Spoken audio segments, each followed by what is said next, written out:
You're listening to the Paranormal Peeps on the Darkcast Network. Come to the dark side of indie podcasts with the Darkcast Network. We have cookies. Between the realm of the dead and the journeys of the living, join Josh, Jamie, and Elisa as they delve into the vast world of the paranormal and breathe life back into the history of the departed.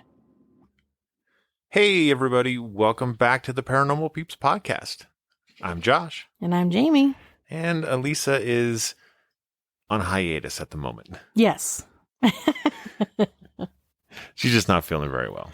No, this crud that goes around, it's bad. And I'm sure our listeners either know somebody or are going through it themselves or have gone through it. Yeah. I know that's how we ended the year in December. Boy, that was a rough one. Yeah, we had it in the year sick as a dog. Yeah, we did. Yeah. Took me weeks to get better. Took you to the new year. Yeah, pretty much. So it's going around. We just want to say welcome to season 4, everybody. Woohoo! See, I can't believe we're on season 4. I know. It's hard to believe. I'm sitting there. I was counting back earlier thinking, are we really? No, we couldn't be. But yes, alas, we are on season 4. We are. Yeah. It's hard to believe. It is. But we want to say thank you all for, staying with us on this journey. If you've been here since season 1 or before. And for everyone who's season new. 1, there was no before season 1. There wasn't. Well, I mean after. Or if you came in after. Yeah, that's what I meant. And if you're new to the program, welcome. And we have got a very intriguing story for you guys today. Probably one that is terrifying for most people, aside from the haunting part of it. Yes, but before we get into that, I do want to say that we will be recording our year in review for 2023 soon. Yes. We were hoping to get that done and have it air first as our first episode of this year. But unfortunately, Lisa is under the weather and it, when one gets it, everybody starts to get it in the house. Yep. So it made its rounds. And so until she's available to do the year in review, we decided that we'll just go ahead with this story today. Exactly. But I hope you tune in for our year of review and what's coming up and what we're hoping for, because we went to a lot of really cool places. We did. In 2023. We did. So that's going to be a great episode when it comes out. I think so. So I think a lot of people have a fear of flying or an apprehension of flying. Yeah, me. Right? And what is the worry? Like, why are we scared of flying? Well, because it's so high up. Right? Nobody wants to fall like a rock out of the sky. Exactly. So we're like, the most terrifying thing about flying, for those who are scared of it, is the worry of crashing. Yes. And that is what we're going to talk about today. Oh, goody. We are going to talk about the Eastern Airlines Flight 401. Yes. And surprisingly, not a lot of people, or at least not a lot of people that I know, have heard about this. That is because it crashed in 1972. Yeah, so probably most of our listeners were not even born. The hosts weren't even born. 6 years too early it happened. Yeah, exactly. Yeah. Aircraft 310 was one of a dozen L-1011s Lockheed had delivered to Eastern Airlines that year, and it was one of the best of the bunch. While the fleet was being built by the Lockheed California company, Rolls-Royce, the manufacturer of the engines, faltered under the weight of the development costs and went bankrupt. How that could happen. Yes, it can. Well, of course, when something like that happens, it throws the whole project behind schedule and into disarray. When the new airplanes finally did start being delivered to Eastern Airlines during the spring of 1972, the new planes were full of bugs, particularly the advanced new engines. So the new L-1011s were consistently and constantly being taken out of service for maintenance during that winter. Which is obviously Eastern's busiest season of the year. Of course. So the aircraft 310, however, seemed to have fewer bugs than her sister ships. Lockheed had delivered it on August 18th, and Eastern put it into service on August 21st. So we're going to jump forward just a little bit to December 29th. Okay. And it had been flying for only 4 months, 1 week, 2 days. So not long. Not long at all. Yeah. Maintenance had been regular and frequent, with the current flight log noting only minor problems. Like on Christmas Eve, for example, the first officer's Mach meter was found to be reading 0.006 too low. What's a Mach meter? How fast you're traveling. Okay. So, I mean... So it was off. It was off. But that could be deadly in a lot of things, just being slightly off. It can be. That's why it was replaced. Yes. More significantly, it would turn out, was the fact that there hadn't been any entries in the logs for the past 60 days complaining of trouble with the landing gear. We'll talk about that a little bit later. Aha. Although Aircraft 310 had made 502 landings, including the one that brought it into JFK earlier that evening. So the flight that it was on, it's a normal flight from New York to Miami, Florida. Okay. So the engineer and second officer for the flight, 401, was Donald Lewis Repo. I think it's how you pronounce his name. Is it repo or repo? It's REPO. So it could be both ways. Yeah. I've heard it both ways. Exactly. A man who had gone to sleep earlier that night before because he had been trying to shake a cold. Repo was 51 years old and had been employed by Eastern Airlines for 25 years. Just short of half of his life. Dang. He was a native of Massachusetts, now living in Miami. That morning, he had gone to the bank and then left for the airport around noon, flying to Tampa, where he boarded aircraft 310 to work flight 164. Now, he and the same crew would fly back to Florida as flight 401. Okay. So it's common when flights go one way or the other, they change their numbers, the flight numbers.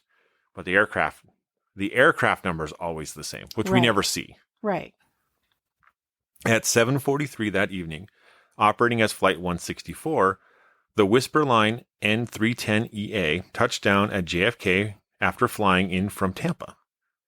The crew made just 2 small entries on the log sheet. The tail skid light came on several times during the trip, and the pressure was low in the crew's portable oxygen bottle. While the plane was on the ground at JFK, the tail skid accumulator was serviced and the oxygen bottle replaced. Okay. So very standard, right? At 7:30 p.m., Eastern's flight dispatcher at JFK cleared the airplane for a 9 p.m. night coach departure to Miami as Flight 401.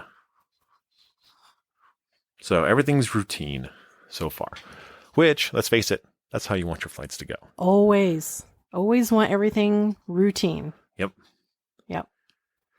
So one of the flight engineer's duties is to get on board early before the captain and the first officer and run through a series of checks. So before the air conditioner can even be turned on, the flight engineer has to make sure like the flight deck is equipped with spare light bulbs, a first aid kit, rain repellent, smoke goggles, a hand axe, and so on. A hand axe. In case you got to chop wood for the engines. Feed the fire. Yeah, you better feed that fire. Repo would also fill out the takeoff data card, which had to match the weight limits on the manifest. The manifest listed 9 passengers in the forward cabin and 140 aft, or in the back. Yeah. So a total of 153 in all. In fact, there would be 160 on board. For balancing purposes, it was assumed that each passenger weighed an average of 170 pounds. Sorry. Okay. Look, they just looked at their driver's license. Well, and this was back in 1972. Yes. So, okay. Before McDonald's was super popular. Oh, and McDonald's has always been popular. No, that's true. Which figured out to be a total payload with luggage and freight of not quite 35,000 pounds. That's a lot of weight. That is. Despite the enormous quantities and that there was an error counting the passengers, the manifest was meticulously detailed. To the 250,000 pound operating weight of the airplane was added 400 pounds. So it's like, hey, it's not quite right, so let's just make it correct. Okay.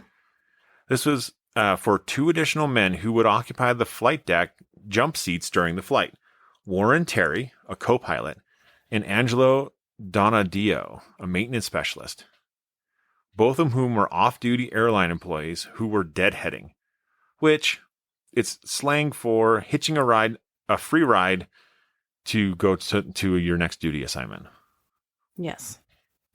Which they often did. Yep. The flight was to be in the capable hands of Captain Robert Alban Loft. Now, Loft was a tall, trim 55-year-old and had been flying Eastern Airlines since the days of Eddie Rickenbacker. Who dat? No, I've heard the name, but I am not familiar with who he is. He's a famous guitarist. Okay. In fact, there's a guitar named the Rickenbacker. Oh, yes. Yes. Okay. With 32 years of seniority, he was ranked 50th amongst the airline's 4,000 pilots. So, needless to say, he was good. He was good. He had spent the morning working in his yard, which adjoined a golf course in Plantation, Florida. And now, just shortly before 9 p.m., the first officer, Albert John Stockstill, slid into the co-pilot seat on the right side of the flight deck. Bert Stockstill, 39 years old, was a former Air Force flyer. A native of Louisiana who now lived in Miami, Stockstill had even more flying time in the new L-1011 than Loft. Oh, wow. A solid, dark-haired man, he slept late and then spent the remainder of the morning in his home workshop building a light airplane. Okay. Which is kind of common for pilots. Like, they like to build their own hobby crafts. Of course. I mean, I probably would. Right?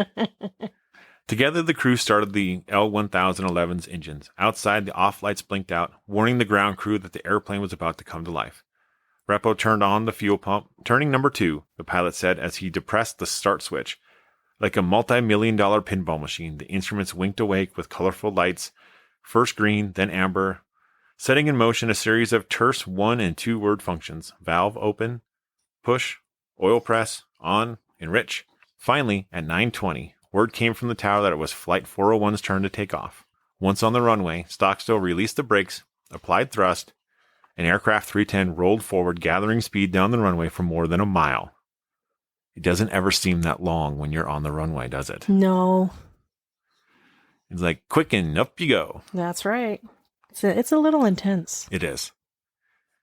Loft rested his hands on the thrust levers with all the assurance of a man who had flown for 29,000 hours. Dang, dude. I know. That's a lot. As captain, his was the final authority as to whether to proceed or abort the takeoff. He decided go. The white jet inched upward toward the night of stars. 185 tons of metal, kerosene, and humanity was airborne. See, it's lines like that make me not want to fly. That line just scared the ever-loving crap out of me. And I don't know why. Because that's a lot of 185 tons. Yeah, of metal, kerosene, and humanity. Yeah, see, no. So, Flight 401 flew south over Norfolk, Virginia, then followed Jet Airway 79 to Wilmington, North Carolina, and thereafter was over water. The flight would normally have passed east over Jacksonville, Florida, at a point 155 miles out to sea, passing a latitude along which lay, on the other side of the world, Cairo and Shanghai. Yeah. However, on this night, air traffic control was able to release some airspace east of Jacksonville, vectoring all the Miami area flights, so they wound up west of Barracuda, an invisible navigation checkpoint over the ocean. A computer-stored flight plan would bring the Great White Whisper Line inland over West Palm Beach, and then south to Miami. A long, dense galaxy of lights glittered on a north-south axis between two black voids, the Atlantic Ocean and the Everglades. Among the passengers, the very size of the L-1011 imposed anonymity. On Flight 401, an unexpected factor made it seem even larger than it was. Especially during the holidays, night coaches to Miami were usually filled up. This flight had been booked solid, but Evidently, some people had made last-minute plans, and even with 160 passengers on board when the doors closed, 68 empty seats remained. Oh, that's surprising. Yeah. And they sat, strangers, some alone, some in pairs. A woman with salt and pepper hair wore a knit dress with gold frogs on her belt. Her name was Evelyn de Salazar. She managed a Manhattan art gallery. In a small box tucked under her seat was her constant companion, her white poodle. Mark Lissay, 21, a University of Miami student, headed back to class after the holidays. Ethel Jackson, 64, a housekeeper from Liberty City, brought her white uniform in a carry-on bag. Rose Cashman, 57, of New York, sporting a mink coat. All would be dead in a few hours. Oh. In row 16, Gustavo and Xiomara Casado were flying to Miami to show relatives their new baby girl. 2-month-old Christina slept in her mother's arm wearing a pink dress. Gerald Solomon, 24, was a nervous smoker who had still managed to make his pack of Territons last 2 days. He had purchased a non-smoking ticket, but while on board found a seat in the last row reserved for smokers. Yes, you still could smoke on airplanes in that day. Yeah, how things have changed. But... Right? It was a window seat on the right side, just forward of the wing. Despite that, this was a pleasure trip. He was going to Miami to see his girlfriend and visit a former college roommate. He sat down and went right to work. He was a buyer of gimbals. I always knew retailing was what I wanted. I got right into it out of school and was pretty successful, and I got a nice salary. For a brief time until a friend got promoted, he was the youngest buyer at gimbals. His goal in life, he would say later, was to be successful financially and live a nice and easy, comfortable life. To that end, he had brought computer printouts of his trip to Miami. He was rotating stock that might be sitting in the store not selling. Jerry wore a gold Star of David his mother had bought him a few weeks earlier while in Israel. It was funny. She knew I didn't want to wear anything around my neck. All I wanted was a chain. And she said, I bought this star. If you want it, wear it. Fine. If you want to hold it for your children, fine. And I said, Mom, if it would make you happy, I'll wear it. Joseph Popson was a tired but happy soon-to-be PhD in English, returning to Florida after attending the Modern Language Association conference in New York. He settled in for the journey, digging into his paperback of The Exorcist. Oh my goodness. Quietly during the flight, Edward Ulrich proposed to Sandra Burt, and she accepted. He was 44, fair-haired, and balding, a big man who used to play college football. She was 32, and as slight as he was large.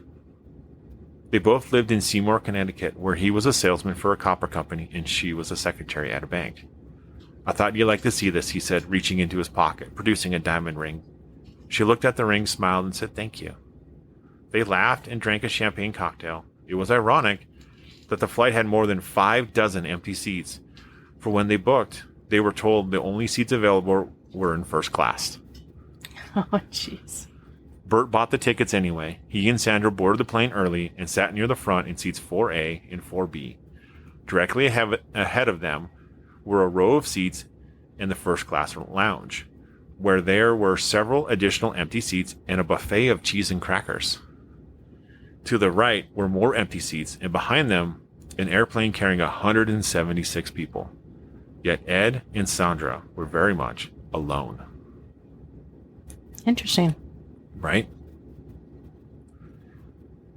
So immediately after takeoff, Warren Terry, the deadheading pilot who occupied one of the jump seats in the cockpit, moved to an empty seat in first class.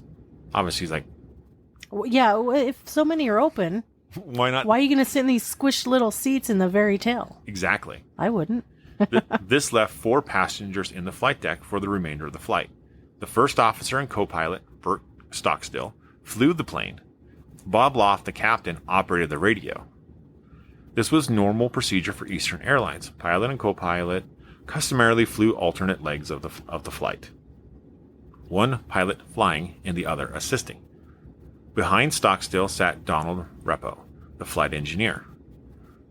The fourth person in the cockpit was Angelo Donadeo, the occupant who wasn't there in a working capacity. Donadeo was no stranger to the L-1011. However, he had been Eastern Airlines maintenance manager in Miami, and since September he had worked as a technical supervisor specifically concerned with troubleshooting the new L-1011 fleet. Friday morning, he had been in New York examining an L-1011, which was having engine trouble. That done, he was anxious to return to Miami in order to close on a new house. Unlike Terry, Donadeo chose to stay in the cockpit. There was not a great deal of action in the cockpit for Donadeo to observe, however. So once the plane was out of the New York area, the weather was good. Stockstill put the aircraft on autopilot and dimmed the cockpit lights to provide better visibility of the night sky outside. For almost the entire trip, a DC-10 could be seen ahead of the L-1011. The cockpit radio speakers were turned on, so even without headphones, it was possible to listen to the conversations between Loft and the air controllers, as well as the conversations between the different planes in the sky. It's their form of news radio. I suppose it is. So just ahead of Flight 4001, National Airlines Flight 607 was experiencing landing gear difficulties as it approached Miami International Airport. So at 11:19, the north arriving radar operator in Miami's air traffic control tower gave Flight 607 its final approach course. The pilot responded, "Okay, that's maintain 10. You might be advised we're going to need an extended pattern down. We're going to have to crank down our gear." 1 minute later, National 607, with the light indicating a hydraulic leak, radioed the controller, "You might as well run out the fire trucks." The man on Flight 401's flight deck listened to their fellow pilot on board the national plane as it dealt with its troubled gear. With the emergency equipment rolled out onto the field near the runway 9 right, in anticipation of National 607, Eastern 401 was assigned the other parallel runway 9 left. So now the flight gear that 607 was having issue with, is that the one that's on the nose of the plane? Near the nose of the plane? They didn't say. Oh, interesting. Okay. They were having landing gear trouble. I'm going to guess it was the nose of the plane. I kind of had that same feeling when I was reading through it, is that it was the nose of the plane. Yeah. So from his jump seat behind the captain, Donadeo looked out a side window and noticed they were making a west to east approach. The plane was crossing the Palomero Expressway, a major highway just west of the airport. It was then that Donadeo became aware of a problem. Stockstill was landing the plane. No nose gear, he said. The flat position warning horn honked. From this point on, the cockpit would periodically be filled with the din of various warning signals, as well as the blaring voices from the radio speakers. I gotta raise it back up, Loft said. Dang it. Now I'm gonna try it down one more time. Okay, so so they try to lower it. He lowered it. Okay, it lowered. And there's a light that's supposed to turn on. Okay. That says the landing gear are down. Right, and it didn't turn on. It didn't turn on. So they raised it. So he's like, I got to raise it again. Right. So he's like, I'm going to try it down one more time. Okay. All right, said Stockstill, but his voice was almost covered by the much louder sound of an altitude alert horn. For one granting moment, both horns sounded. Then the flat position warning horn became still. Well, Stockstill said in a calm voice, want to tell him we'll take it around and circle around and fart around? Okay. At 11:34 p.m., Loft spoke into the radio. Tower, this is Eastern 401. It looks like we're going to have to circle. We don't have a light on our nose gear yet. Loft referred to the 1-inch square light on the lower right side of the center instrument panel that indicates the nose gear is down and locked in position for landing. The light should have been on at this point, but remained unlit. From the radio speaker, the local controller said, Eastern 401 Heavy, Roger, pull up. Climb straight ahead to 2000 and go back to approach control 12.86. Okay, so circle back around. Circle back around. Yes. Okay, going up to 2000, 128.6, Loft replied. On an internal comms channel, the tower controller called down to the approach radar controller. Eastern 401 Heavies coming back to you. Runway ahead, 2000, unsafe nose gear. So at this point, everyone's just kind of communicating that we got to try this again. Right. So here's my question. Do they not, like when you watch movies about airports and people in the control tower at the airport, you've seen before where they go up to the window, they pull out one of those high power binoculars and they look at the plane that's incoming? Yes. Could they not do something like that to see if the nose gear was actually at least down? If it wasn't 11:34 at night, I'm sure they could have. Yeah. Yeah, see? Dang. Yeah. Because it makes you wonder. Right. Was it really down? Exactly. Was something wrong with the light? But Yeah. it was actually down and locked in place? I know. So. Curious. Mm-hmm. So the approach controller, having been dealing with National 607's gear problem, chuckled on the intercom. He's like, I can't. I only need one more of these. So he's like, I got one more of these to deal with. Yeah. You know, another plane with a gear problem. And of course, it's like the next plane that's supposed to land. Right. That would be a little frustrating, wouldn't Yes. it? It'd be super frustrating. The plane had dropped below 1,000 feet, homing in on runway 9 left. 22 degrees, gear up, Stockstill said, reaching for the landing gear handle. However, Loft suggested, put the power on first, Bert. That a boy. Leave the gear down until we find out what we got. Donadeo observed that although Stockstill was flying the plane, Loft applied the power to the throttles at this point. The plane began to pull out of its descent. So from behind Loft and Stockstill, Repo offered, do you want me to check the lights or not? Loft told him, yeah, check it. Repo's test failed to illuminate the small square light. Stockstill thought that the light assembly might not be properly seated in the fixture. Okay, so it was askew a little bit, so it wasn't a connection. Right. He's like, Bob, it might be the light, he said. Could you jiggle the light? He's like, okay. Going up to 2,000 feet, Loft said, into the radio as the jet began to climb. 40 seconds later, Stockstill commented, we're up to 2,000 feet. You want me to fly it, Bob? Loft came back with a question. What frequency did he want us on? He's like, 128.6, answered Stockstill. He's like, I'll talk to him, Loft said. He would continue to operate the radio, and Stockstill would fly the plane. Okay. Now, Repo, standing behind Stockstill, looking over his shoulder, asked, is it right above that red one? Is it not? Loft looked ahead. Yeah. Oh, I can't get it in. I can't get it in from here. The troublesome light was on the co-pilot side of the center panel, closer to Stockstill. But Stockstill was flying the plane, so Repo would be the next to try and remove it. He's like, I can't make it pull out either, he said. So at 11:35 p.m., Loft radioed the approach controller to report their position. All right, approach control, Eastern 401. We're right over the airport here and climbing to 2,000 feet. In fact, we've just reached 2,000 feet, and we've got to get a green light on our nose gear. The controller called back to give Flight 401 new heading information. Eastern 401, roger. Turn left, heading 360, and maintain 2,000 feet. Vectors to 9 left, final. So, go out further. Yeah. Loft acknowledged the new heading, turned left, and maintained 2,000 feet. The plane began to make a U-turn, swinging first to the north and then slowly around until it was pointed away from the airport and out toward the Everglades. And then Loft says, put that plane on autopilot here. Oh, boy. Okay. Stockstill complied. See if you can get that light out, Loft told him. So they're still trying to pull that light out. So they're trying to get the light out. Yep.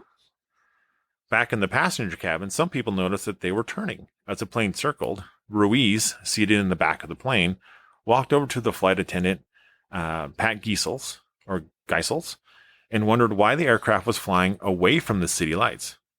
Pat was flipping through the pages of Family Circle magazine. glancing at an article called How to Beat the Holiday Blues. She looked up at Mercy and said, "Oh, Mercy, stop complaining. It's the holidays. If we're a little late, it's overtime," Ruiz recalls. Stockstill finally managed to extract the light fixture from the instrument panel. Inside the plastic cube were two small light bulbs called peanut bulbs. Donadeo glanced across the flight deck and saw Repo examining the fixture.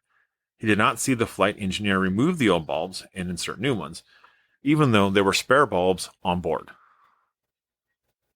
Okay, why? Exactly. Why? The fixture was replaced into the socket sideways. "You've got it in there sideways then," Loft said. "Nah, I don't think it will fit. You got to turn it 1/4 to the left."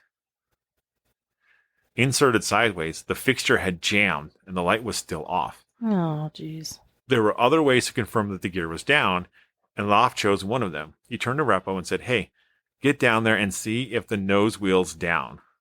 By down there, Loft was referring to the forward avionics bay, a space beneath the flight deck, more commonly called the hellhole. Yeah. You pull up the little square cover and down you go. Yeah, into the nose of the plane. Into the nose of that plane. So the bay was accessible through a small square trapdoor on the floor of the cockpit. And I'm sure it's pretty tiny in there too. Inside the hellhole was an optical sighting device which could be used to view the landing gear itself. Meanwhile, Stockstill was still trying to remove the jammed light assembly. "You got a handkerchief or something so I can get a little better grip on this? Anything I can do with it. It hangs out and sticks." He turned aloft as Repo was entering the hellhole. "This won't come out, Bob. If I had a pair of pliers, I could cushion it with that Kleenex." Repo paused on his way down. "I can give you pliers, but if you force it, you'll break it. Just believe me." "Yeah," Stockstill said. "I'll cushion it with some Kleenex." Loft was losing patience with the effort to remove the jammed light. Again, he ordered Repo into the avionics bay. "To hell with this," he said. "To hell with this. Go down and see if it's lined up. That's all we care. Mess around with this 20-cent piece of light equipment. We got to get on this." Yes. And that's the clean version because the other version, and I get it though. He's getting impatient. He's frustrated. He's probably starting to think, we got to get this figured out soon, like now. Yeah. And so, yeah, those colorful words sometimes appear. and maybe he just had that kind of a mouth. Maybe. I don't know. But I think under the same circumstances, can I honestly say that I wouldn't have used that same kind of language? No, I cannot. Yeah.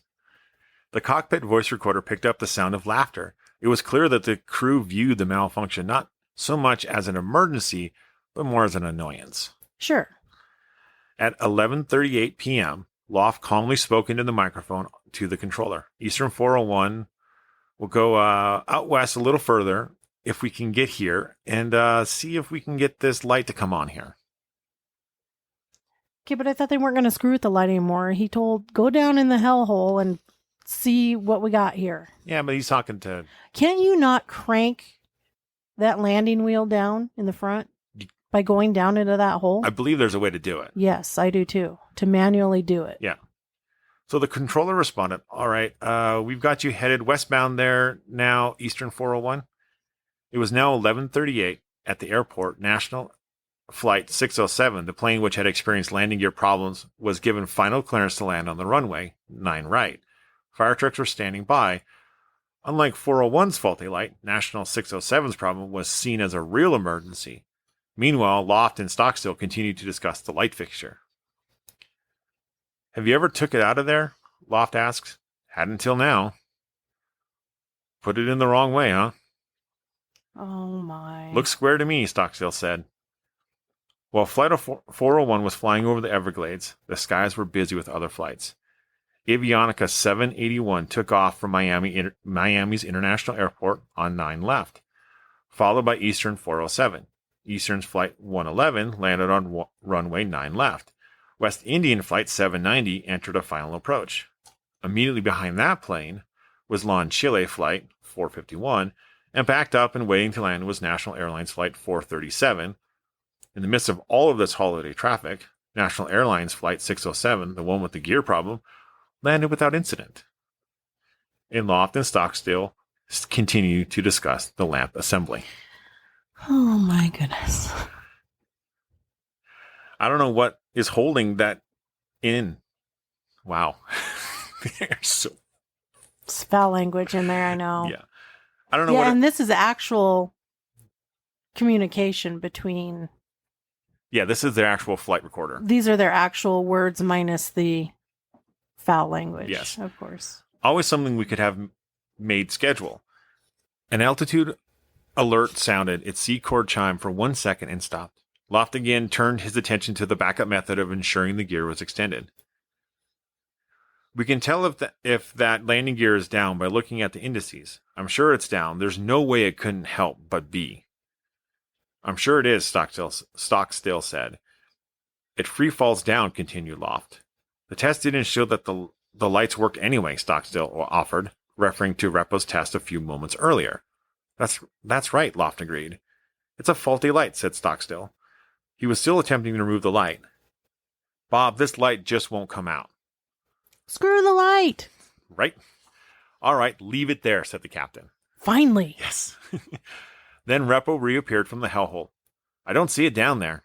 Huh? Said Loft. I don't see it, Repo repeated. Loft told him, you can't see the indices for the nose wheel?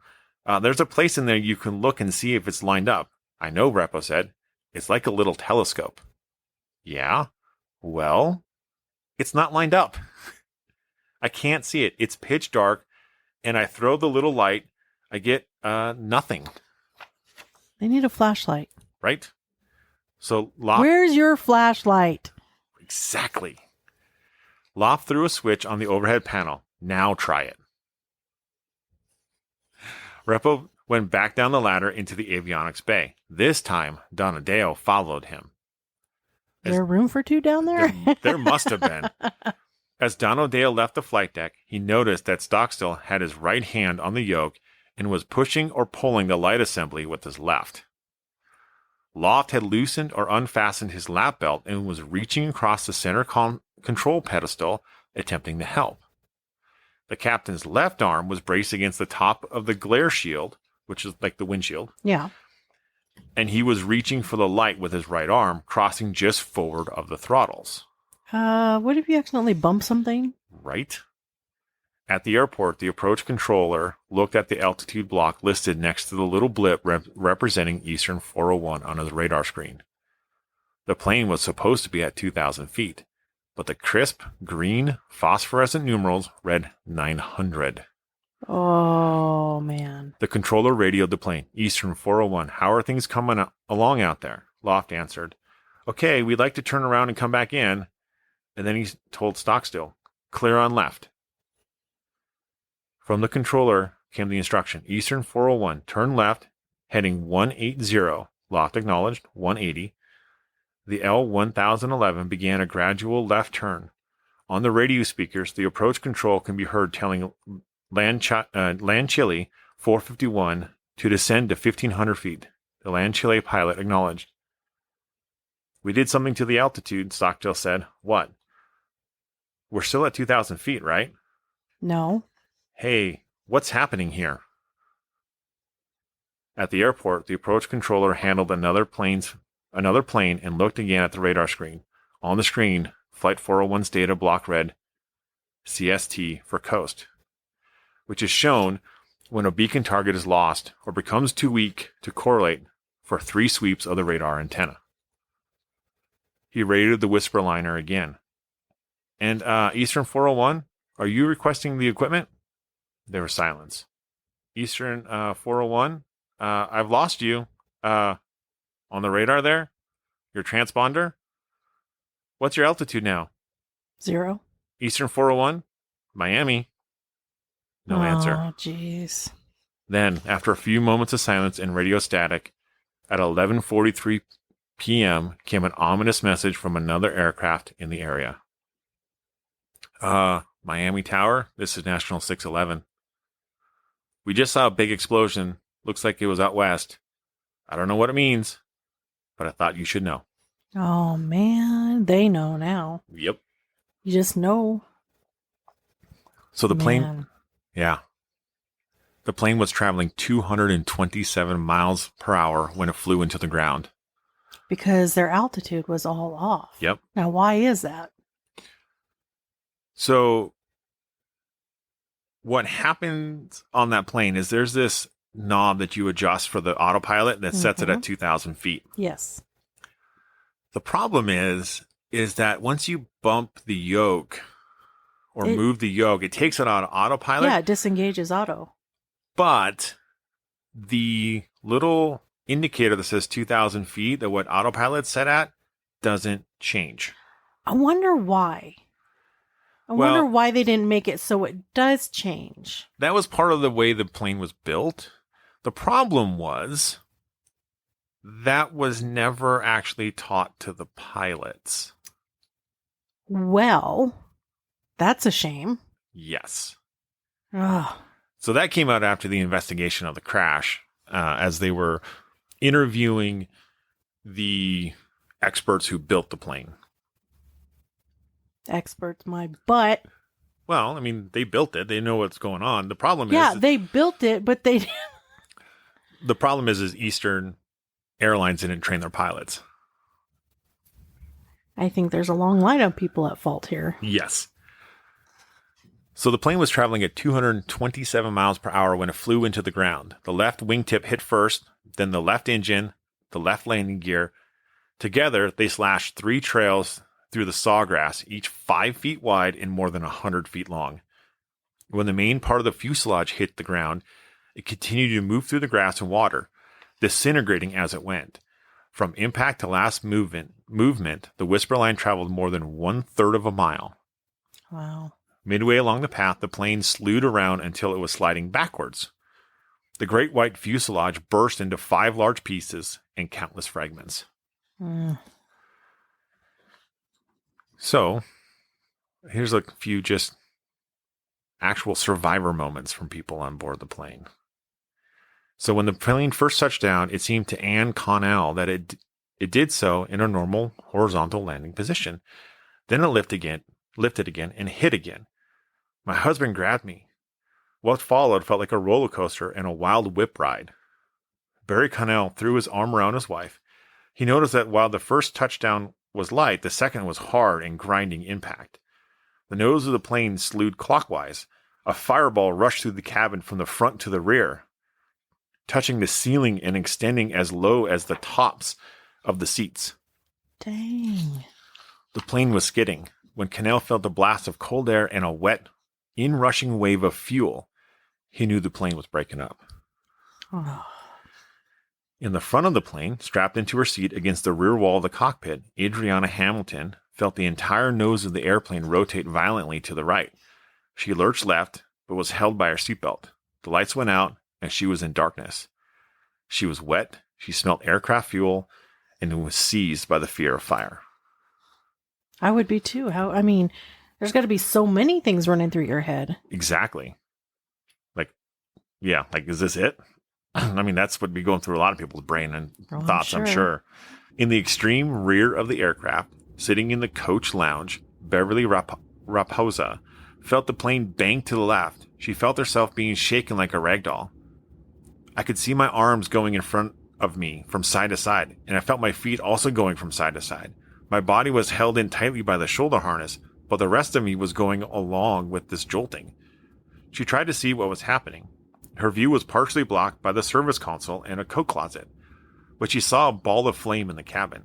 I could see things flying all about me. There was a rush of wind. It sounded like we were in the middle of a tornado. The coat closet disappeared. Nothing was there but open space. Gustavo Casado was sitting in seat 16C with his wife beside him in 16D, and their 2-month-old daughter, Christy, seated on her lap. On impact, we lost Christy.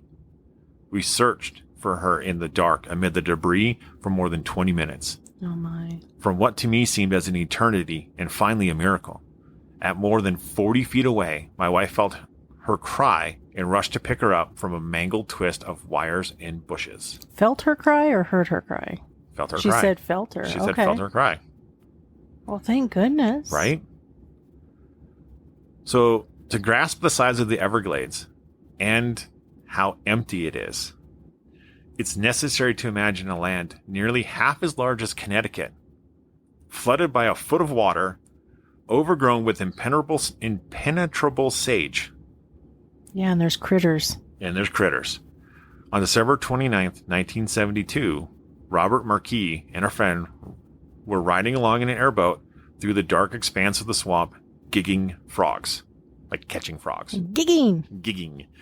He had built the airboat himself a few years earlier. As far as I'm concerned, there's nothing like it, he said. There's not a prettier place you can go to get away from people. Which I believe is true. I mean, it's half the size of Connecticut. Yeah. By 11:40, Marquis and his friend had caught about 30 pounds of frogs. Jeez. He had been working his way east toward the glow of Miami. Now he pulled back on the steer stick and turned the boat north. Then a little northwest. Marquis then noticed lights of a large jet. The plane was flying west, and it seemed very close. So although he couldn't hear the jet over the roar of the airboat's motor, he knew it was very close. He could see the strobe lights flashing at the ends of the wings. Right. That's pretty dang close. That is very close. Moments later, he saw a ball of fire, an orange glow that just lit up and spread out for about 8,000 feet across the Everglades. Jeez. Looked like maybe it went up 100 foot high, just for a short duration of 8 or 10 seconds. He yelled to his passenger, Rayburn Dickinson. That was a plane crash, wasn't it? Yeah, it looked like it. Marquis put his foot on the throttle and started darting across the swamp in the blackness towards where he had seen the flash. He said, when I first started working into the wreckage, I began seeing people, some of them lying in the water, some of them wandering around, walking, but very slowly. I got as close as I could without running over anybody, then I got out. There were dead people everywhere, and everywhere I looked were half-naked people, completely naked. I felt so helpless. The first one I came to was a man who looked like he was about to drown. Looked like both of his legs were broken. Couldn't move. The only thing he could move was his head, and it kept falling into the water. He said, "Help me, I can't hold my breath much longer." So I pulled him up and rested his back and propped his head out of the water. There were lots of people in turned over seats. There were heads in the water. I tried to help the ones that possibly were drowning. After some minutes, Marquis noticed a helicopter in the sky. It was obviously searching for the crash, but it was sweeping in the wrong area. He slogged back to his airboat, got his helmet light, and began swinging it around. So on New Year's Day, Braulio Cortier, a passenger, died in the hospital of his injuries. Searchers finally found the body of flight attendant Stephanie Stonich, still in the Everglades, still strapped in her seat. On Tuesday, the medical examiner and airline agreed for the first time as to the number of survivors and fatalities. 77 souls lived through the crash. 99 bodies had been removed from the swamp. Oh, jeez. By this time, however, two of the original survivors, Don Repo and Cortier, had died in the hospital on January 3rd and 1st, respectively. Two more would die later, Louis Bancroft on January 6th and Warren Terry on January 15th. In the end, Flight 401 had carried 176 passengers, and within a month of the crash, the final tally would be 103 victims. Wow. Devastating. Absolutely devastating. We just talked about a plane crash, but how does that relate to hauntings? Like, how do we get from plane crash to hauntings? Right. Well, and the reason we went through all this is because it does play into the hauntings. It does. And it makes more sense by going through what we just went through. I know it was kind of long, but now we're getting to the haunted stuff. Yes. So here's the interesting thing about plane crashes, which we never knew this until this part. We all know planes are expensive. Yeah. And so if one is taken out of service or crashed, if there are salvageable parts, they will be put and used on other aircraft. That's right. Now, the FAA and the engineers and stuff that are doing this, they actually make sure that these things are very safe to go on to these other planes so it doesn't cause additional issues. So there were a few things that were taken away. Some of the pieces were in the galley, which is where the food's prepped, which on these L-1011s is actually in the belly of the plane. There's an elevator, or two elevators actually, that the stewardesses can take down and work in the galley, and then they can put onto these elevators like the loaded trays of food and stuff and send up so the other people on top can serve the food. Yep. And that's very important because we're going to go over some first account hauntings from some of the flight attendants who were working on other planes that received parts from the plane that crashed. Yes. Flight 401. Flight 401. Yes. So one of the stewardesses on Loft's flight from Tampa was Doris Elliott. Now, some 2 weeks earlier, she had been working a flight from JFK to Orlando when she was hit with what she described as a weird, sick feeling. It was overpowering. In her mind's eye, she clearly saw an L-1011 over the Everglades, coming in on a flight approach to Miami International. It was dark, late at night. She saw the left wing crumble and the fuselage smash into the ground. She heard the cries of the injured. She had to stop work in the cabin and sit down.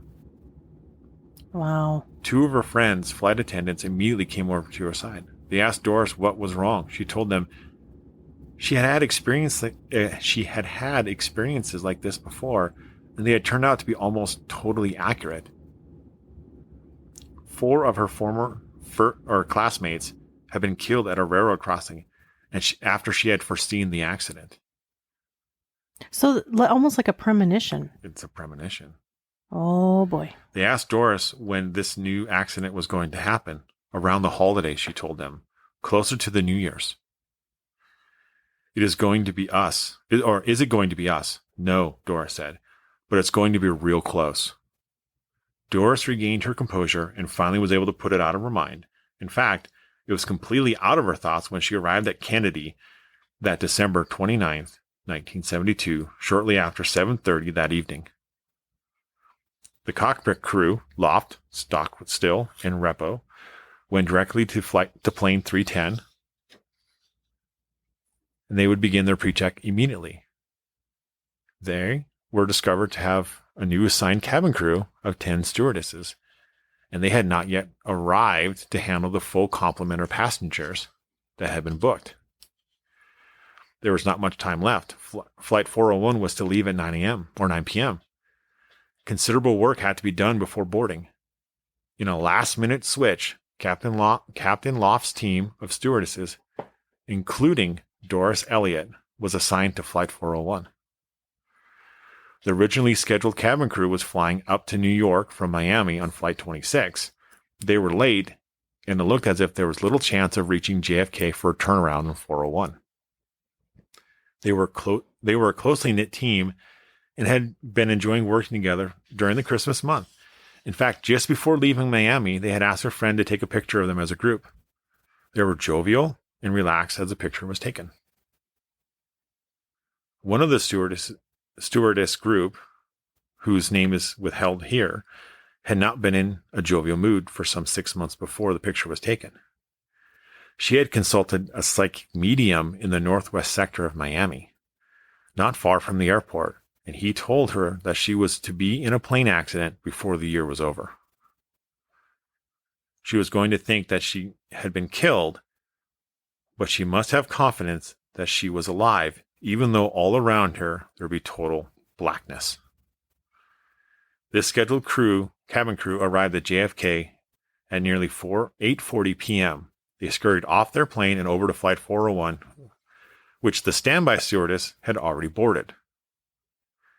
There was a congenial exchange of assignment as the original crew took over for Doris Elliott and the others. Her strange premonition didn't enter her mind again at that time. You know, if honestly, if I had an experience like that where I had a premonition, I don't know that I would be able to get it out of my mind. You know what I mean? Right?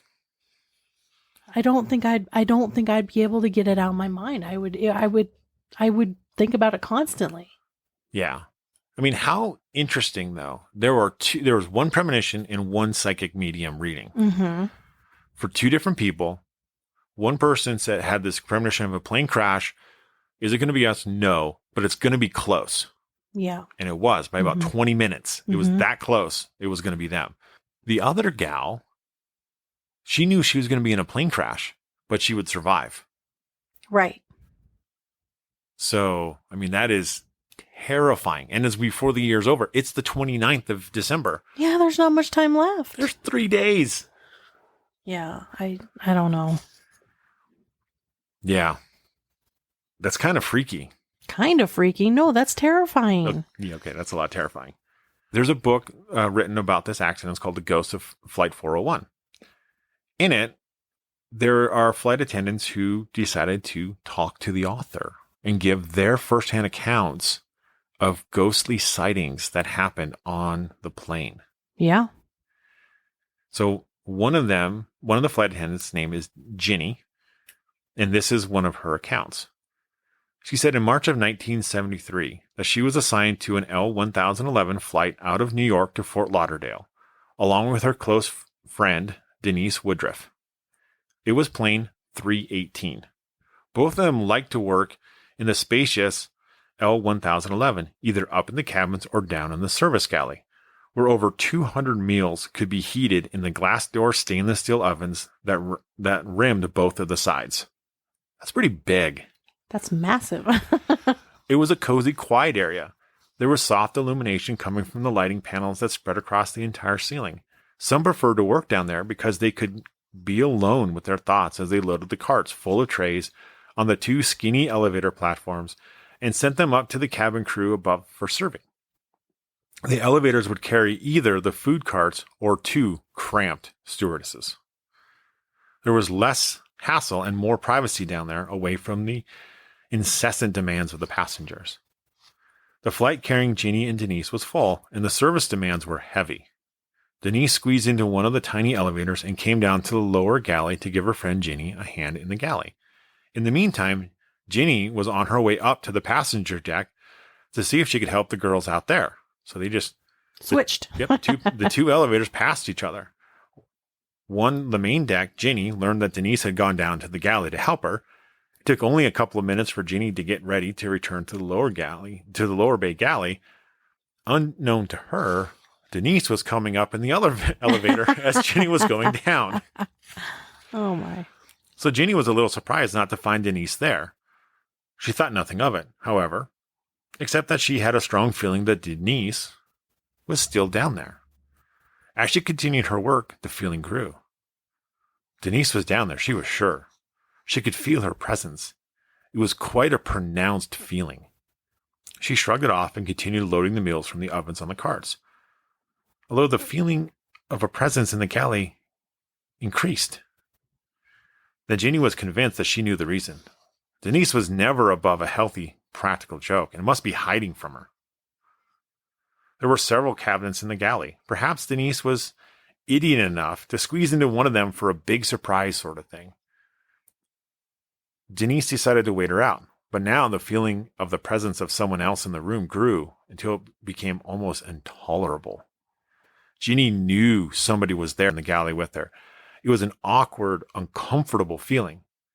She was convinced that she wasn't going to be tapped on the shoulder any minute. She couldn't stop herself from glancing back over her shoulder to avoid it. She laughed at herself, then tried to shrug the whole thing off.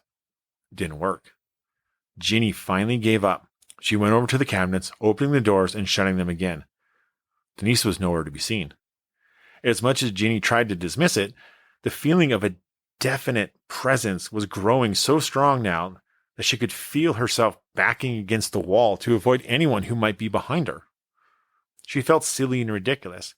Now the feeling of the presence was overbearingly intense.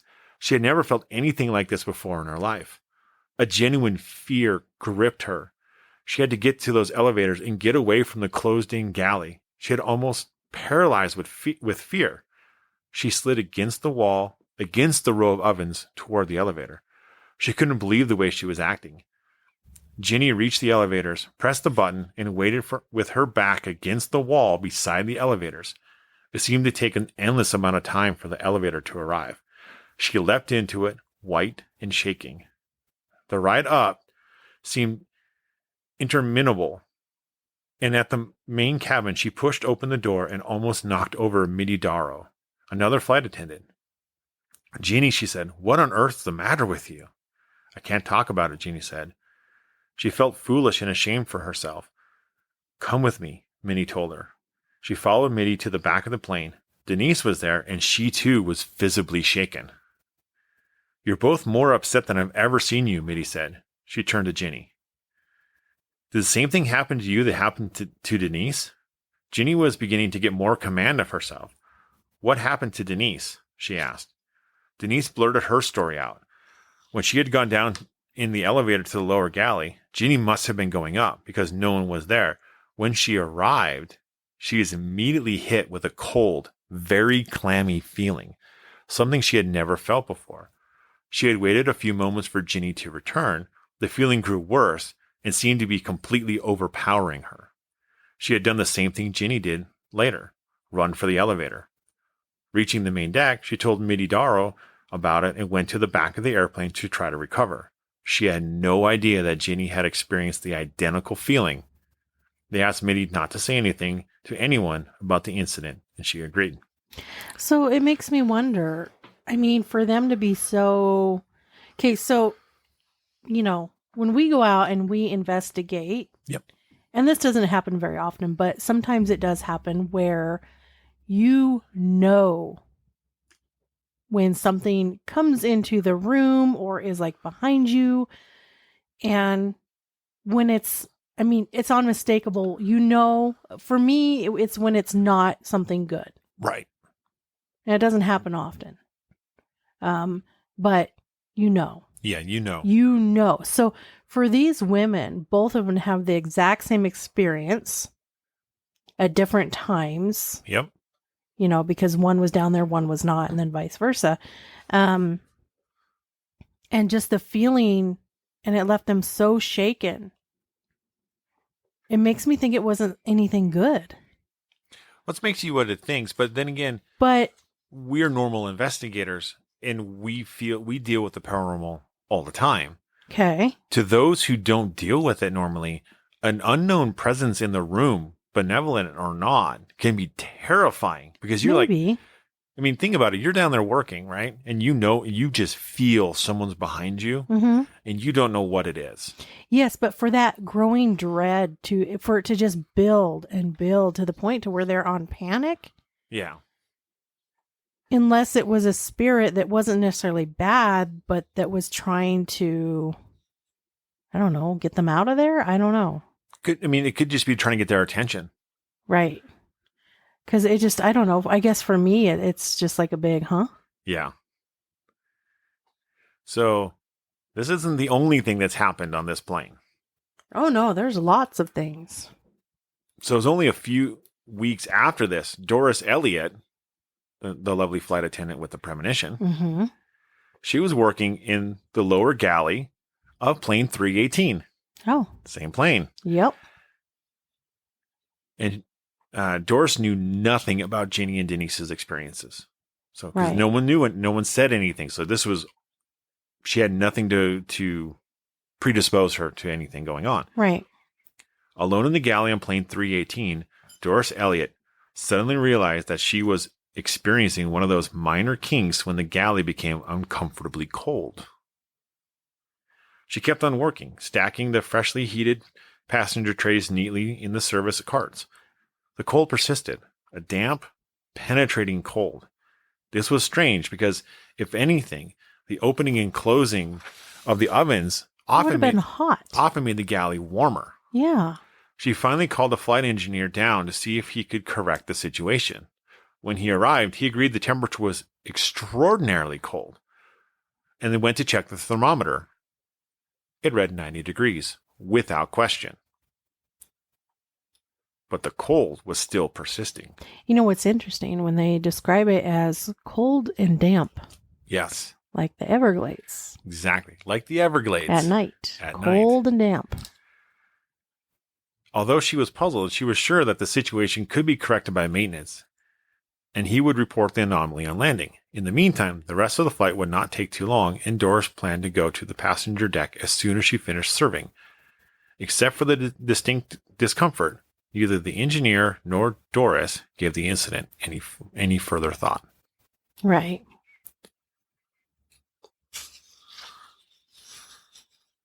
So despite Jeannie's strange experience with Denise, she still had no fear of the galley. So, I mean, that's good. Yeah. In fact, she preferred that duty to the necessity of constantly responding to individual passenger demands, which I can get because people can get really demanding, more so than they would even at home. Oh, especially these days. Yeah. I mean, this is 1973 too. I know, but it's more common now. Yes. So several weeks after her experience with Denise, she was flying routinely on the flight 401 from New York to Miami. She had noted that the craft for the flight she was using was number 318 again.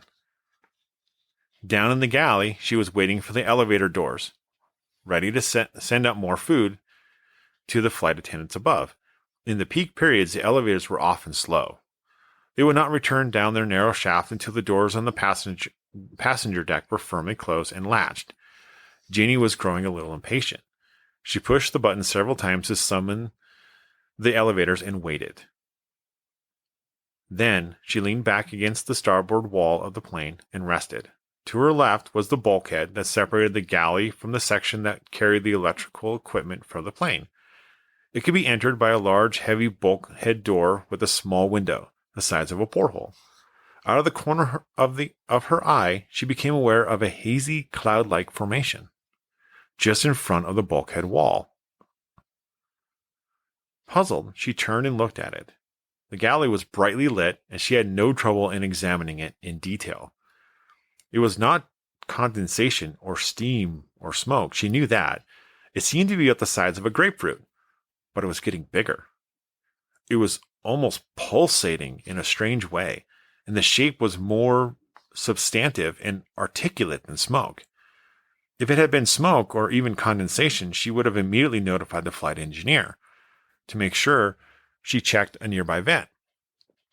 But there was no condensation anywhere near it. She pushed the elevator door button again and then turned back to look. The cloud was now the size of a slightly elongated basketball. A few inches out from the wall, and it was beginning to form into a thicker, much more solid shape. She was fascinated, transfixed by it. It was still growing larger. She pushed the elevator button harder and turned her face away. Perhaps, she said to herself, if I don't look at it, it might go away. She pushed the button again. The elevator still did not come. She wanted to look and not look at the same time. She could still see the shape out of the corner of her eye. It was more pronounced than ever. She looked again. There was no question about it. It was clearly forming into a face. Half solid, half misty. She heard the elevator door above slam, and the lift began to come down. She pushed the button frantically, even though it was unnecessary now. It seemed to be taking forever to reach her. She just had the elevator reach the lower galley level, and she looked again. It was a complete, clear face now, with dark hair, gray at the sides, and steel-rimmed glasses, now forming clearly on the three-dimensional image. There was no question it was a face, and no question that it was wearing glasses. They were now sharp and clear. This was the final touch. She had been able to try to rationalize the beginnings of the formation by explaining to herself that it had been condensation, even though she knew it wasn't. The steel-rimmed glasses and the clearly identifiable hair removed any uncertainty from her mind. The elevator arrived. She jerked open the door and jumped into it. She was upset and shaking. At the passenger level, she went immediately to the biffy, which is the airline term for the washroom, and tried to regain her composure. It was hard to get herself together. She would be afraid to tell anybody about this. It was too weird, too unbelievable.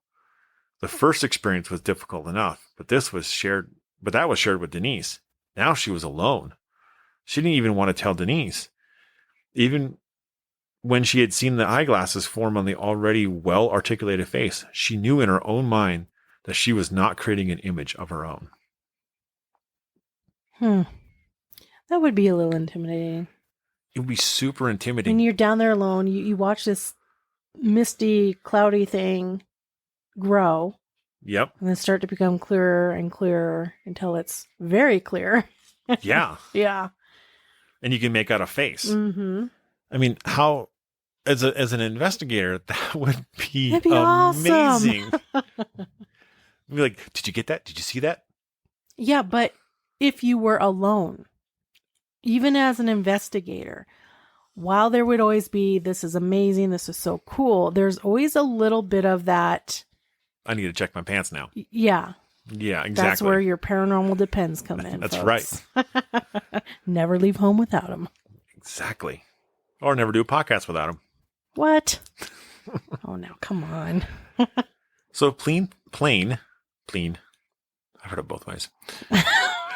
Stop making words up, would you? Plane 318 was undergoing its normal pre-flight check before a turnaround flight back to Miami. The second officer had completed its walk-around.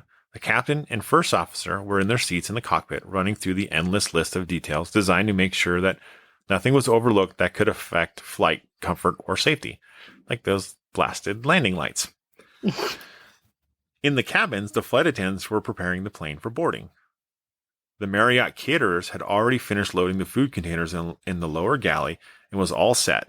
In a few moments, the passengers were boarded, directed to their seats, and prepared themselves for takeoff. In the first class section, Sis Patterson, the senior stewardess for the flight, was making her routine head count. She found that the count was off by one passenger and went back over the seats to double check. It didn't take long to find the discrepancy. There was an Eastern captain in uniform in one of the seats, and obviously he would be the one who was deadheading back after bringing another plane to Newark. This is a very common thing, and at times the deadhead captains would ride in the jump seat after sitting in the first class cabin. It was still necessary to confirm this, and Sis approached the captain with her list. "Excuse me, Captain," she said, "but are you jump seat riding this trip? I don't have you on my list." The captain did not respond. He stared straight ahead. "I beg your pardon, Captain," she repeated. "I've got to check you off, either as a jump seat or a first-class pass rider. Can you help me?" The captain still would not respond. He continued to stare ahead, acknowledging the flight attendant by neither voice nor gesture. Sis was puzzled. Deanne Boas, the flight supervisor, joined her. She was equally puzzled. The man seemed perfectly normal in all respects, yet he seemed as if he were in a daze. It worried them both. They were somewhat uncertain as to what to do. Finally, Sis went forward toward the flight deck and entered the door of the cockpit. Perhaps the flight captain would be able to get a response where she couldn't. The flight captain was also perplexed. He got up from his seat in the cockpit and came out to the first-class compartment with Sis. There were about half a dozen regular passengers in the immediate vicinity of this deadheading captain. Rather curious about what was going on, the flight captain approached the seat, anxious to get on with this flight. What puzzled him was there was no record of another Eastern captain listed as a jump seat occupant. And apparently the man had no pass for the flight. With both the stewardess and flight supervisor behind him, the flight captain leaned down to address the other captain, then froze. You recognized him, didn't you? He recognized him. He said, "My God, it's Bob Loft." Oh my goodness. There was silence in the cabin, and something happened that no one in the vicinity could explain. The captain in first-class seat simply wasn't there. He was there one moment and not there the next. Oh, that's so cool. I know. I mean, it would be freaky, yes. But you're talking about a individual That you know is not there, is dead, he's dead, but there he sits. and witnessed by 15 people. Yeah. Wow. And it's not like, oh, it's just a minute, right? Like it takes a few seconds. I mean, it takes a little bit of time to count everybody. Yep. And Then recount. Then recount. Then talk to the person, get your supervisor, talk to your supervisor. Supervisor comes over, Talks to the captain. talks to the captain, Then they go into the cockpit, get the flight captain. bring him out. So you're talking minutes are going Yeah. by. Minutes. Yeah. Oh, that is something else, I'll tell you. Same plane. That's the part that's amazing. Yeah. It's the same plane. Yep. So, flight attendants Denise Woodruff and Doris Elliott found themselves in Newark 3 days after the startling incident in first class on 318. As they prepared to board 318 for their return trip, the first thing they planned to do was look at the logbooks, because they wanted to know what was in there, what was said. Yeah. Right? When they opened it up, they noticed something very strange. All of the pages up to and including the date of the incident had been removed, contrary to the general practice. So whatever comments recorded by the captain and crew of that unusual flight were completely gone. Of course they were.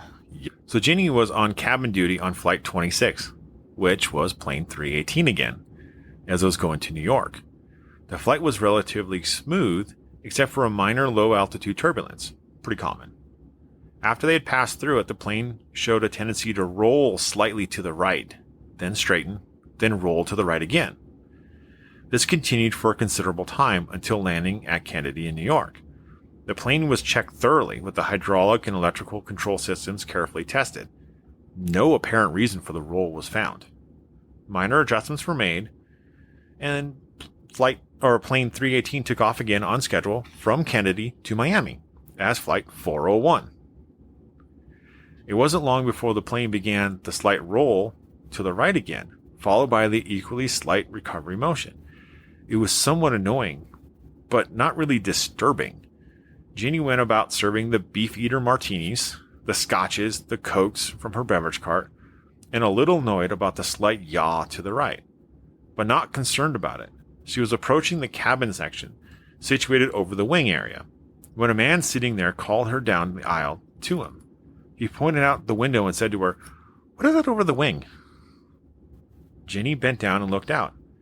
Out toward the wingtip was a luminous, hazy mass that was definitely not a cloud, because its mass was opaque and it hovered over the wing as it continued moving along with the plane. Ginny watched it with the passenger for some time. They noticed that the mass, about the size of a large piece of luggage, would rise up a few feet off the wing, and as it did, the plane would level out. Then the mass would settle down on the wing, and as it did, the wing would distinctly dip. Then the process would repeat itself over again. After they'd watched it for several minutes, the passenger suggested that Ginny might want to go up and notify the flight engineer. She did so hesitantly. He came back from the cockpit with her and joined the passenger and Ginny to observe it. "It must be a cloud," the engineer said. "It'll go away." The passenger protested. He told the engineer that he'd been watching it for several minutes. The engineer stayed there for some time and was frankly baffled. His only theory was that it was condensation, but he would have thought that thought had a weak theory. He assured them that the plane was perfectly safe in spite of the roll, that he would have it checked out when they landed in Miami. About a half hour later, the plane began rolling to the left. Switch sides, continuing in the similar pattern as before. But now, Jenny had reached the point where she was more interested than concerned or worried. When her passenger sitting over the wing section on the left side called her across the aisle, she was almost able to take it as a matter of course. She joined the passenger looking out, and the luminous mass was there again on the other wingtip, and the plane was not rolling as long as it was above the wing. When it came down and sat on the wingtip, the plane would roll. The controls could not correct it. The plane landed safely at Miami, and Jeannie went home to tell her husband Fred about this incident. At least, she was thinking. I didn't even look out for anything unusual until 2 different passengers pointed it out to me. Wow. That's interesting. So interesting. I mean, that plane, just 318 itself, had undeniably interesting things happen to it. Yeah. And those were like the 3-4 months after 401 crashed. Yeah. But the first paranormal pieces happened right after the crash. Right. So for months, hunters, poachers, and wildlife enthusiasts started reporting strange, unearthly sights and encounters around the crash site. One person said, I was just frog gigging went. A face looked up at me from below the surface. A woman's face screaming up spooked me silly. Never been back to that place since that moment. Around here, we do our best to avoid that area. Yeah, that would be quite unnerving. Wouldn't it? If you're looking down in a foot of water for frogs and a screaming woman's face comes into focus. Yeah. Screaming under the surface. That would be haunting. I don't know that I could go back. I'd be worried it was a person. Like someone had drowned in that foot of water. Yeah. For months and years after the crash, the area became a hotbed of supernatural activity. Marfa lights started popping up around the swamp. Specters peered from the gloom into the awestruck eyes of hunters. Things swam below the surface of the swamp. Things dressed in rags and tattered clothes. Oh, man. Yeah. Terrifying. That's like straight out of a movie. Yeah, that's like horror movie-esque. Yes. So in 1973, from JFK Airport, an Eastern Airlines TriStar was boarding for its flight down to Miami. Traveling that morning was one of the airline's vice presidents. As a VIP passenger, he was led on the aircraft first and made his way to the first-class cabin. As he moved toward his seat, he noticed a company captain in full uniform and went over to chat. Of course. During the ensuing conversation, he suddenly realized he was speaking to Bob Loft. Oh, jeez. The apparition quickly disappeared, and the vice president rushed off to find the crew, terrified that it could be an omen that something would happen to this aircraft.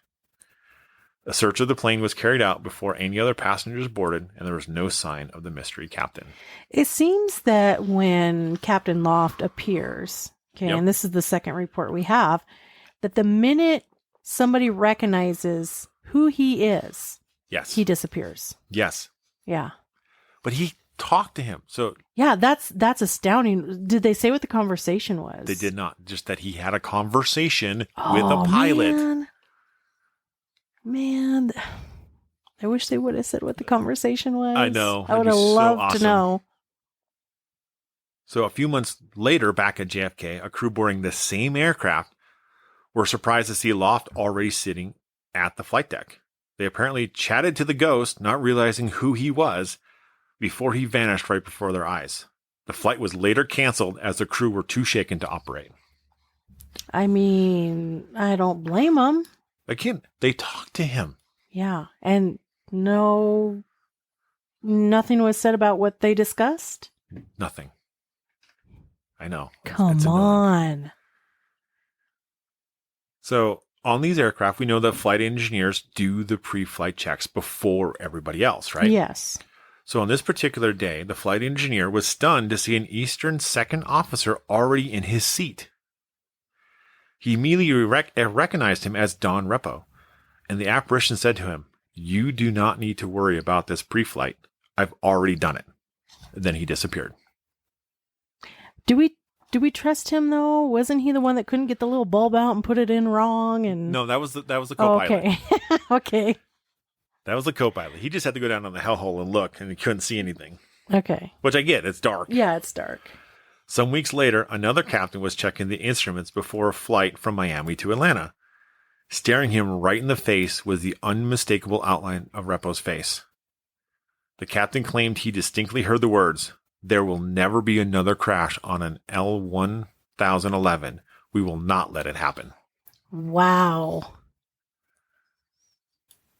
Wow. Right? What else do you say to that? There's not much more you can say. Just wow. So during another flight from Atlanta to Miami, the flight deck crew were enjoying their meal as they cruised at 39,000 feet. pretty standard. Suddenly, there was a loud knocking coming from the hellhole. So like banging coming up, right? Mm-hmm. By now, the ghostly stories had been circulating around the company, and the crew were reluctant to look. You know, I guess I don't blame them. I wouldn't be either. It would be a little Unnerving. unnerving. But the knocking continued, and as the flight engineer opened the hatch, he was horrified to see the face of Repo staring back at him. Terrifyingly, this was where the engineer had been when the Flight 401 had crashed. That's why I would be terrified. Yep. So, on Flight 903 had just taken off from JFK en route to Mexico City, right? Stewardess Faye Merriweather was in the galley preparing the meals for the passengers, and she reached for the handle of the oven door. She was horrified to see the face of Don Repo staring back at her. No, not one to panic, she briskly went to get another stewardess and the aircraft's engineer to come and take a look. Sure enough, when they returned, Repo's face was still staring out from the oven. So now it's viewed by 3 people. It's just keeping warm. You gotta get cold in the afterlife. You got to stay warm, right? Right. Although now it looked like he was trying to say something. Suddenly, all 3 clearly heard the apparition mutter the words, "Watch out for the fire in this plane." Ooh. The plane reached Mexico City safely, but on the return leg, problems began with the starboard engine. After an inspection, the aircraft was cleared for takeoff, but as the plane climbed out, the engine failed and backfired several times. It was quickly shut down before it caught fire and returned to the airport. Thankfully, nobody was hurt during the incident, but the crew were understandably very shaken after what they had seen in the oven door. Well, no kidding. I Yep. would be too. Right? I'd also be grateful. Yeah. Very grateful. Very grateful. Yeah. Like you're warned, right? He already said, no, there will be no other crashes of these planes. Yeah. We will not let it happen. So And he gave the warning. He gave the warning. Well, is it a warning or a reassurance?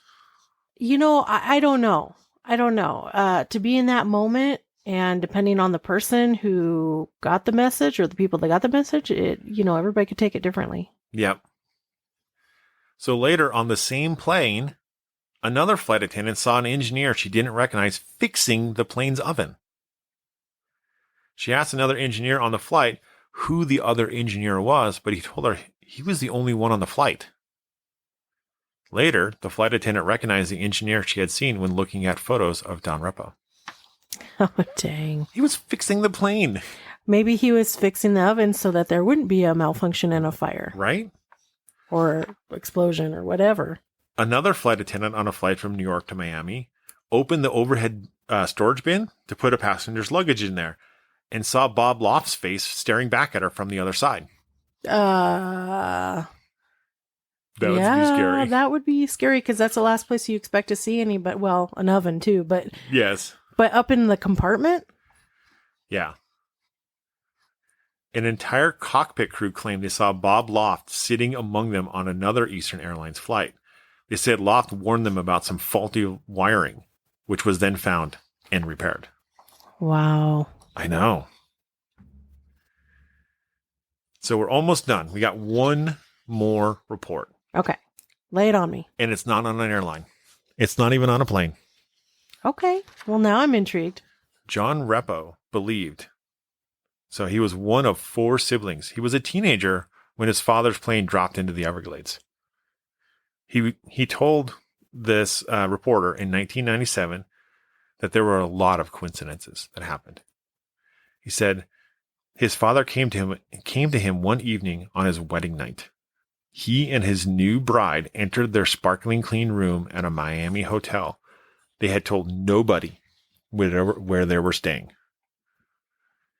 He opened the closet door, and on the floor was a plastic Eastern Airlines set of wings.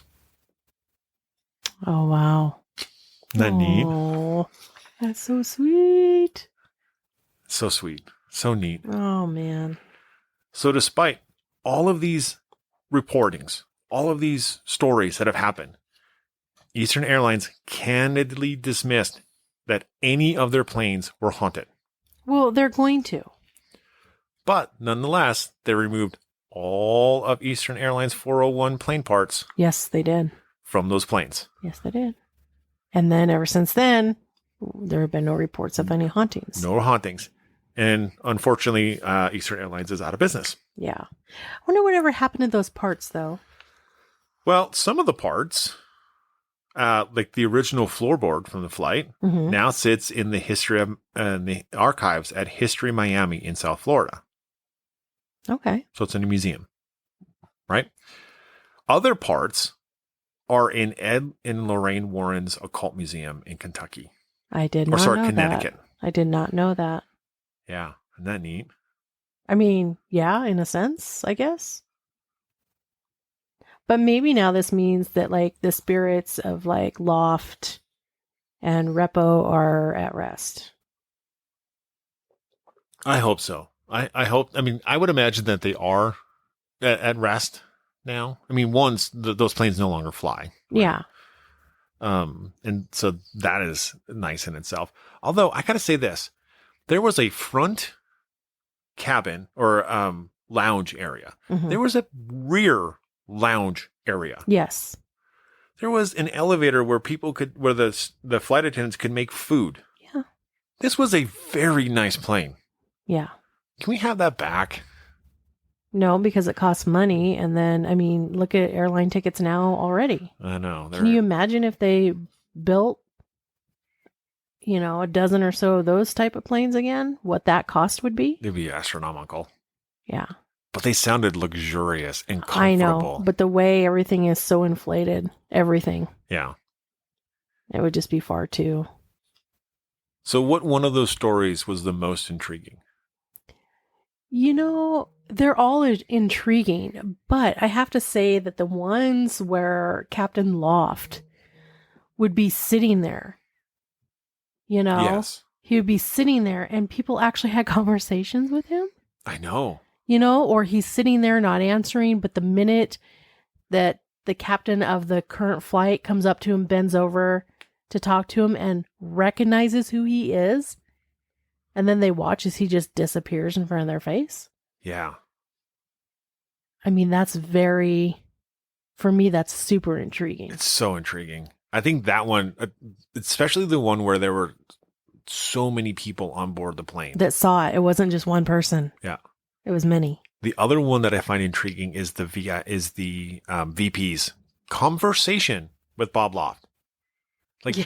Again, we don't know what was said or how long this conversation was, right? But it amazes me that this VP of that airlines did not even recount any of what they had discussed, no matter how long or how short. Was it divulged anywhere? I mean, for me, if I had that experience, I'd be like, yeah, I sat down, there's a pilot there. And so I was just talking to him and he, we talked this and that, I don't think I would not, talk about what was discussed. Right. Yeah. Yeah. I mean, it was all of these hauntings, all of these incidences occurred over a year and a half while these parts were on these planes. Yes. It's a very, very short period of time.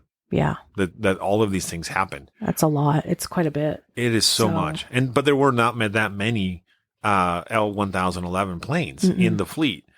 And so, and it seemed like 318 was maybe the most active, or just at least people more willing to talk who flew on that plane. Who knows? But who knows? But I also think it's really cool that Loft warned about a wiring issue. Yes. And that they found it and fixed it. Wiring issue. The fact that the worry about a fire on this plane. Mm-hmm. Like, of all places you don't want to get a fire is at 30,000 feet. That's the last place you want a fire. Well, that's the last place you want anything to go wrong. Exactly. If I'm being honest. Exactly. And it just shows that these two individuals loved so much that this aircraft, and they loved what they did so much that they didn't want anybody else to go through it. Well, they loved what they did, honey. They didn't love how they passed. No, you're right. And that's why they come back is because they don't want that to happen To anybody to else. anyone else. Yeah. Which is amazing. It's super amazing. Yeah. So everybody, I really hope you enjoyed this episode and found it fascinating. I know when I found this, I couldn't stop reading about all of this. Yeah. Well, and they have a book, The Ghost of The Ghost of Flight 401. It also, they have a movie. They do. There is a movie. Of course, it's an older movie, but, might be cool to go check out. Who was in that? I don't I remember. think it was Ernest Borgnine. I think so. Yeah. Because it's an old movie. It's an older movie. But there is so much. For those of you familiar with like Mr. Ballin, he does this one, tells the story. You can watch it on YouTube. Yep.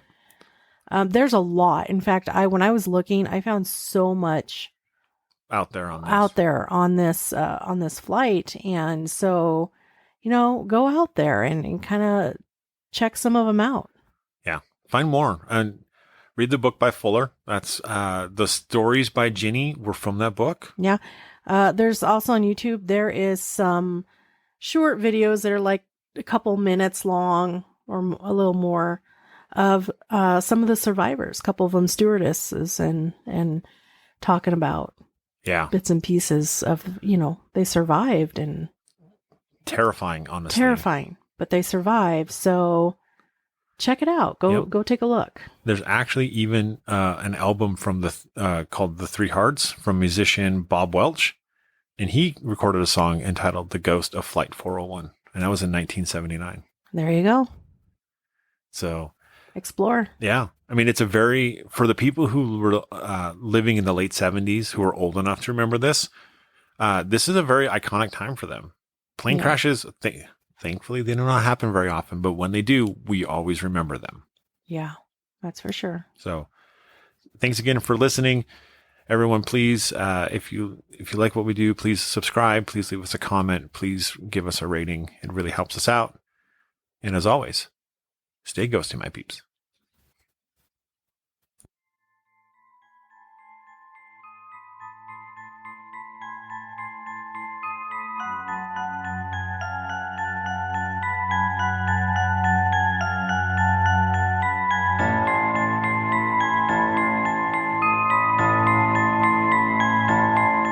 Outside, the off lights blinked out. There went the lights. Right? I'm going to start over. He spent the morning working in his yard. In his yard. Yeah, when we buy a house, I really want a front and backyard. Right? Thank you for listening to the Paranormal Peeps podcast. You can find us on social media at Twitter at CPR Paranormal, on Facebook at Paranormal Peeps Podcast and Cold Spot Paranormal Research. And you can find us on Instagram at coldspot_paranormal_research.